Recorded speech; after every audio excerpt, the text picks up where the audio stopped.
Instat raportoi se inflacioni që mba ndryshimin vjetor të indeksit të çmimeve të konsumit në muajin maj 2025 është 2.2% nga 2.3% që ishte një muaj më parë.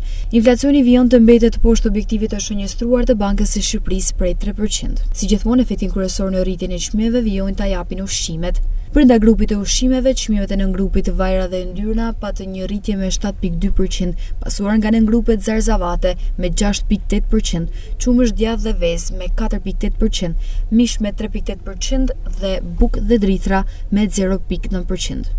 Rritja vjetore e çmimeve në muajin maj është ndikuar kryesisht nga grupi ushqime dhe pije jo alkolike me plus 1.11%, pasuar nga grupi qera, ujë, lëndë djegëse dhe energji me plus 0.30%. Krahasuar me muajin maj 2024, rritja më e madhe e çmimeve vërehet në grupin argëtim dhe kulturë, veshje dhe këpucë me 2.5%, hotele, kafene dhe restorante me 1.8%, komunikimi me 1.6%, ndërsa qera, ujë, lëndë djegëse dhe energji me 1.5%. Shërbimi arsimor me 0.9% dhe shëndeti me 0.5%, nga ana tjetër çmimet e grupit transporti shënuan ulje me 1.2%.